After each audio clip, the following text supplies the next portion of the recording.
Do you imagine an India that is purely Hindu? Is there a place for Muslims in India in the future? ये सवाल उन लोगों की समस्या है कि जो हिंदू और हिंदुत्व को जानते नहीं है। अब देखिए, हिंदुत्व की फिलॉसफी क्या है? वो कहता है एकम सत विप्राहा बहुधा वदंती। सत्य एक है, उसको जानने जताने के रास्ते अलग अलग हो सकते हैं। दुनिया में अकेला हिंदू ऐसा कहता है कि गॉड इज वन।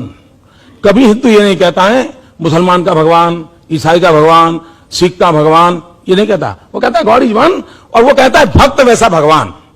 अगर भक्त पहलवान है तो भगवान हनुमान है। जहां पर यह फिलोसफी पनपी हो, वहां पर यह सवाल उठने का कारण यह है कि उस हिंदुत्व को हम समझे नहीं है। दुनिया में कोई ऐसी घटना नहीं है।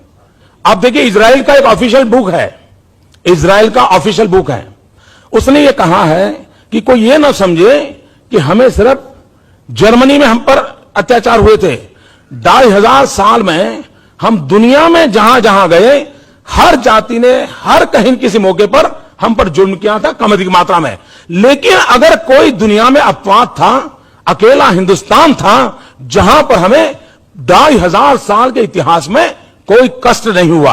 हिंदुस्तान ऐसा है, जब पारसी हिंदुस्तान में आए तब गुजरात के किनारे पर राजाओं बसते थे।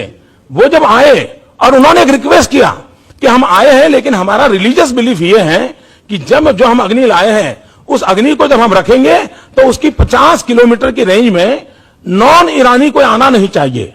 यानी राजा हिंदू, व्यवस्था हिंदू, और उन्होंने मांग एंटी हिंदू की। और यह देश ऐसा है कि यहां के हिंदू ने कहा था कि आप चिंता मत कीजिए, मैं व्यवस्था करता हूं कि वहां कोई प्रवेश नहीं करेगा और आपकी मान्यताओं का आदर करेगा।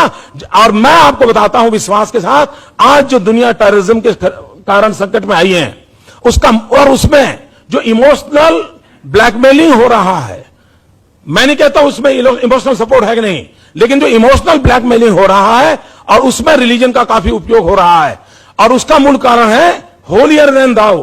तेरे संप्रदाय से मेरा संप्रदाय ऊंचा है, ये जब भाव जगता है तब कॉन्फ्लिक्ट पैदा होता है, और वो कॉन्फ्लिक्ट आतंकवाद तक की सीमाओं चला जाता है।